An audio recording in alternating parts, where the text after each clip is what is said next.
The average student loan debt in America is $37,090.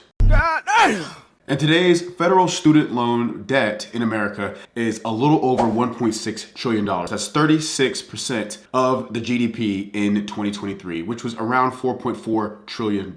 And it's just continuing to rise. Oh my God! Okay, it's happening. Everybody stay calm. What's the procedure, everyone? What's the procedure? Stay calm!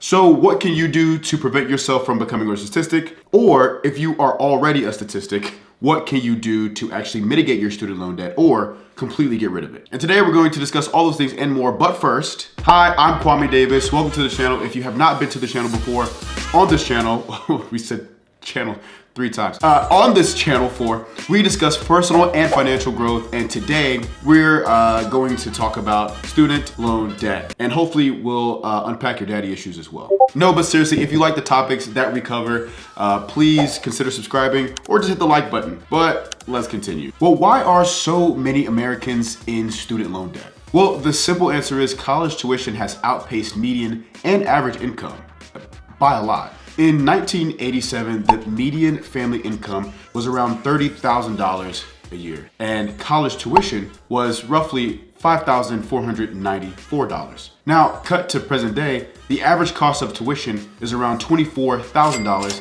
and the median family income is around $74,000. And that is a 20% increase in cost per household of tuition each year.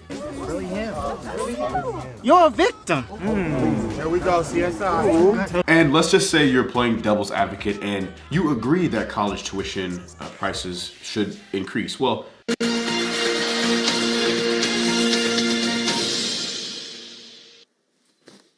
the whole point of college, or in most cases, the whole point of college is to get a job when you graduate and then have that said job so you can sustain an income to take care of your family, your friends, and to ultimately live the lifestyle that you want to live. The unfortunate reality is that most high-paying jobs are catered towards people who come from large and well-known colleges. And these are colleges that most people can't afford to send their kids to. Let's take UC Berkeley as an example. The average price of an undergraduate degree from Berkeley in 1987 was $12,528, and since then has skyrocketed to nearly $170,000 in 2023. Jesus Christ. And that is 70% more than the median annual income of a family in California. But what mostly impacts the family's ability to send their child to the school of their dreams are all the other costs that are associated with getting in through admissions. People don't understand how costly it may be to send your child to the right grade school or get them into the right academic programs like AP classes that can set them apart from other candidates to get them into that school. There are so many costs that are associated with actually getting your child into the right school that people really don't consider. But let's just say you do increase your child's eligibility and break down those economic barriers. Berkeley's acceptance rate as of 2020 was 17%. And I forgot just how expensive application fees can be, especially when you're applying to multiple schools. But Berkeley's application fee is $80, which means you have a chance of paying $80 just to not get into this school. That's fun. What? And come on, schools should really make this free at this point. I don't think that there are admissions teams going through all of these applications by hand anymore. But if Berkeley's acceptance rate was 17% in 2020 and they admitted a roughly 14,500 students, that means there are another 70,000 students that did not get in but still had to pay that $80 application fee. And Berkeley made a whopping $6.5 million just from the fall application fees. But I want to be clear, like, I'm not villainizing the schools in this case. All I'm saying is this is a system, and sometimes the system fails the people who invest in them the most. And in this case, it is the students, unfortunately. But let's get back to business here. What can you do to prevent yourself, your family, or your friends from getting into student loan debt? Or if you already are in student loan debt, how can you mitigate it or get rid of it completely? So first, let's talk about preventative actions. There is no better way to not have student loan debt than to have never had student loan debt in the first place. I took the reactive approach as opposed to the proactive approach. When you apply for FAFSA, as most potential students will do, you need to realize you do not have to accept all of the loans. And unfortunately, this isn't in plain language. And additionally, I didn't apply for scholarships in time when I was actually applying for school. And so one recommendation that I would give is don't feel like you are alone in this.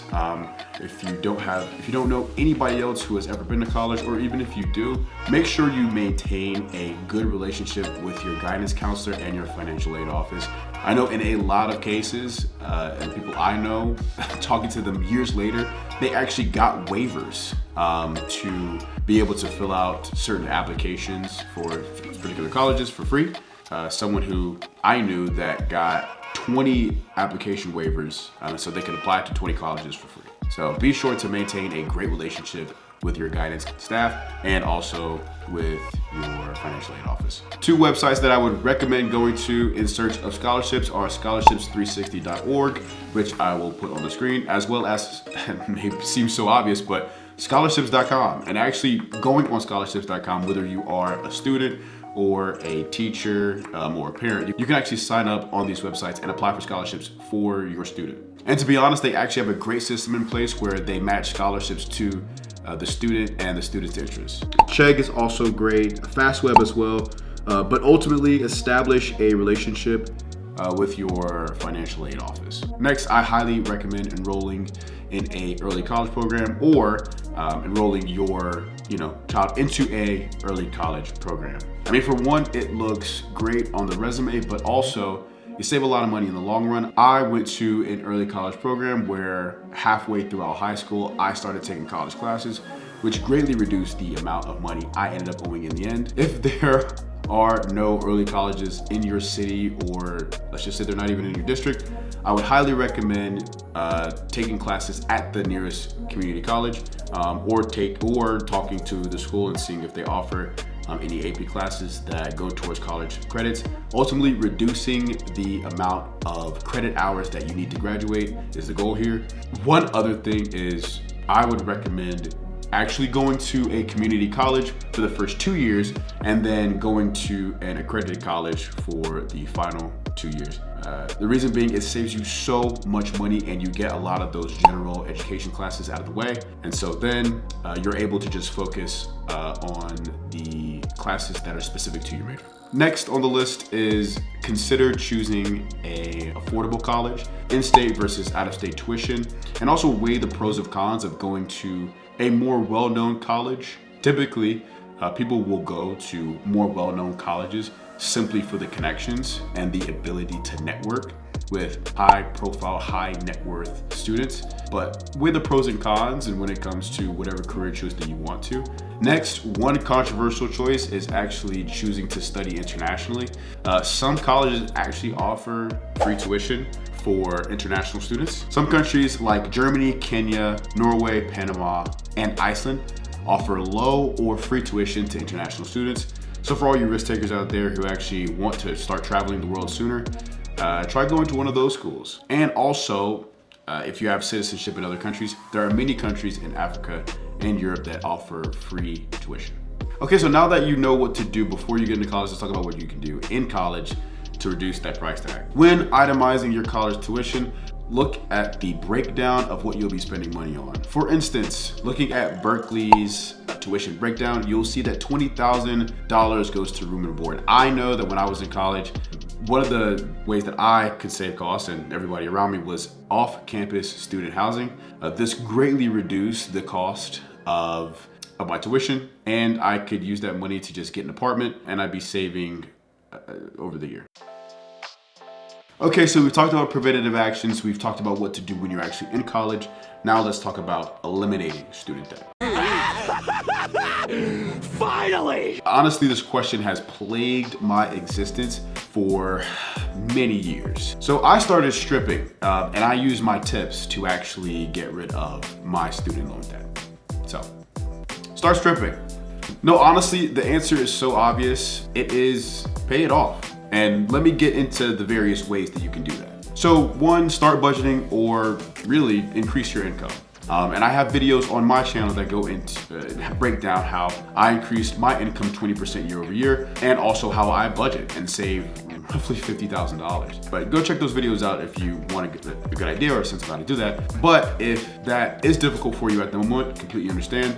Here are my recommendations. Either use debt or credit to pay off your student loans. So if you know that you're going to pay off your student loans anyways, then you might as well look to see what kind of interest rates are on your student loans, and if you can find comparable or lower interest rates. For instance, some banks like Sophie offer student loan consolidation refinancing, and when I last checked, the percent is around 4.5% to 14%. Now, I am not ecstatic about that by any means, but if you're already paying a high interest rate, then you might as well consolidate your loans into one portfolio and then pay those loans off at a lower interest rate. For me, I decided to pay off my student loan debt using my 401k. With a 401k loan, you can borrow against your retirement account. And how it works is you talk to the company that is holding your 401k, in my case, Fidelity, and you ask them if you can take a loan out on your 401k. Now, what they will do most likely is charge you a service fee. My service fee with Fidelity was around $30, and then you can take out whatever desired amount that you want to. The only catch to this loan is it is on a more aggressive timeline than a traditional loan would be, meaning you will have to pay this loan back in 5 years, but as opposed to paying interest on the loan to a lender or to a bank, you're actually paying that interest to yourself. This interest is not tax exempt, which means you will have to pay taxes on that interest paid back into your account. But I mean, what's better than paying interest to yourself?